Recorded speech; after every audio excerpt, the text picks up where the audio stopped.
Good morning, students. I hope that you had gone through all the previous lectures videos and we had already discussed about the planning of ICT applications. Now, as we had promised that in today's session we are going to discuss the reflective planning, concept of reflective planning. So the reflective planning, that is a reflection on teaching, learning and planning, needs to be done continuously. Let us see how frequently we need to plan and revise our planning. So we should always be remember that while making any type of lesson plan or a teaching plan, we have to reflect our teaching plan or learning process repeatedly. Okay, so that can be done by the proper revision of your plan. So let us see how we can make our plan, and we need to plan and revise our planning. So that is number one, which is very important, that on daily basis to organize the learning material for the next day and to review the day's teaching learning experience. It is a responsibility of the teacher to develop the teaching learning material and teaching learning resources, as we had already discussed that. So you have to be able to collect and organize all the teaching learning material, all the teaching helpful resources which will going to help you in the next teaching learning lessons, teaching learning plan. So that is the thing, that every day you have to develop your organized teaching learning material. The second one is on a weekly basis to make a unit plan and to work out detail of activities, experiments and projects. As almost most of the teachers who are if they are working in any type of school and they are used to teach the middle school science subject, then they know that they have to make a weekly lesson plan, weekly unit plan and a complete pro forma of their workout activities, so that their experiments and projects can be done and precisely to being the happen. So that is the thing which is I want to mention over here. Now, that on a monthly basis to review the daily progress of the learner and examine critically curricular experience and organization of own work. Subject committee meetings can be held at the schools and cluster level to share ideas and plan for the forthcoming months together. Now, at the beginning and end of the year, to involve an annual plan of curricular activities of physical science. It may include plan of science club activities, field visit activities, laboratory work, organization and specific daily like science days, environmental days. You can organize some type of science exhibition, science debate, science quiz, science questionnaire, and they are most probably the different type of events you can going over there. So the teachers should be reflective practitioners. They can improve their teaching learning through their own feedback. We shall discuss on the reflective practice teaching in chapter 15, that is teacher as a researcher. We will discuss on that. Okay, and it is the thing which will include in your B.Ed curriculum also. We will discuss in that chapter. So if comprisely I will say, so we can write here the reflective planning is basically on three steps: daily, weekly, monthly, and after that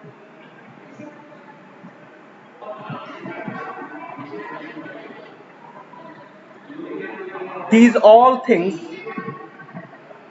will come in annual assessment.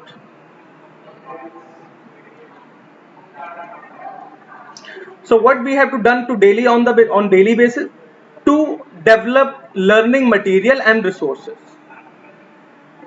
Learning material and resources should be developed on daily basis, and it is the responsibility of teacher to review the teaching learning experience of that particular day. Now, weekly basis we have to make our unit plans, lesson plans, workout details, activity details, experiments and projects. And on monthly basis we should conduct some different activities, group activities, critical circulars and different type of group activities including clusters, meetings, questionnaires and so on. So these are the things which you have to make on that. Okay. Moving on, so I hope that you had gone through, you had get the idea of reflective planning and what are the steps of reflective planning. Now moving on, the next thing is that what is the planning a unit.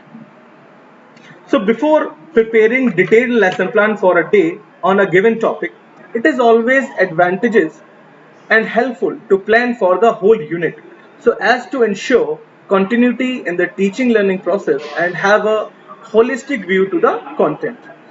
Individual lesson plan then can easily be planned on the basis of this holistic plan. While selecting a unit, it should be kept in mind that a teaching learning unit is not just a collection of unrelated topic or lessons, but such an integrated whole where each lesson is a part of whole unit and leads to the development of a new lesson in the unit. That's the most precise thing which I have to mention over here. Suppose you are teaching a particular lesson 1 of any topic, lesson 1. So you have to understand that this lesson 1 is actually the pre-existing knowledge of lesson 2. Combinedly, lesson 1 and lesson 2 are the pre-existing knowledge for lesson 3. And this particular process is going on to the whole curriculum, to the whole subject. So when we are going to that, we should always remember that individual lesson plan should be that easy so that it can be planned the whole lesson in so much compressed manner that every individual can be understood your teaching learning process. A unit of science is concerned with its content and strategies of teaching learning in an involving manner. It is neither a block of subject matter nor a series of independent lessons. In fact, it has its own structure. So in a unit plan, the subject matter is split into a smaller section to have a brief overview of various concepts and interconnectivity among them. So while planning teaching learning of unit, we should follow some important consideration and that we will have to discuss in the next slide. So this one. So that is number 1. We should use suitable length of the unit so as to maintain the interest of the learner. We should not make our lesson plan too much lengthy or too much shorter. We should always remember the what length we are going to, at what time interval we should consider about the length of our lecture time, lecture period. So these are the things, that suitable length of the unit so as to maintain the interest of the student. Number 2, the learner's needs, capabilities, interests, previous experience, and their social and physical environment. What are the needs of the learner? What is its capability? What is its previous experience? And how it's socially and physically connected with its environment? These are the most important part which we have to take into the consideration while planning any type of lesson plan. And third one, this flexibility we had already discussed in earlier videos also, that flexibility is the biggest approach. We cannot make a rigid lesson plan. Rigid lesson plan is not possible. Most of the time it is being said that if you are made any type of lesson plan, then you have to follow that lesson plan. No, I didn't think that. It is not possible to make a perfect rigid lesson plan which can be applicable in every type of learner's need. Okay, so flexibility is the biggest approach, and flexibility in approach which is the hallmark of a good unit and call a variety of experience, activities, projects, and to be interpreted. So that is the thing which we have to consideration also. Now the collaborative planning by the teacher and students. Collaboration is most important. Suppose you are going to teach any type of science experiment, so you can collect the equipments of science and the teaching material of the science from the student side also. You can ask the students to bring some things from their home, from their raw material or something else, so that you can teach them proper use of the waste material. And the basic thing is, the science is nothing but related to kabal se jugaad. So if you are able to maintain the class by using kabal and make a very good jugaad by using any type of scientific principle or experiment, then definitely that class will be so much interactive with any other classes. So collaboration by the teachers and students is the one of the most important key while preparing any type of unit plan or lesson plan. So while planning a unit, the unit should be analyzed for the purpose of identification and organization of concept and sub-concepts. So suitably, the learning experience should be planned for each of the concepts. A number of resources for planning a unit can be used. These can be textbook, laboratory manuals, library, internet discussions, and the peer group experiences also. So visit to science centers and museum, planetarium, etc. These are the basic uh, things which we have to follow while teaching any type of lesson plan. So now I'm going to show you a basic structure of a lesson plan or unit. So this is the just for a demo lesson plan, how we can make that thing, and how we should follow that pro forma, and then we will also discuss a basic fundamental lesson plan also. Okay, so more over here. So here is a, I'm showing you a basic lesson plan. So here you can see there is a portion of subject, name of the unit, class, number of lessons required, time required, no period. So this is the collective plan. This is collective plan. This is the collective plan for whole unit. Suppose you are going to teach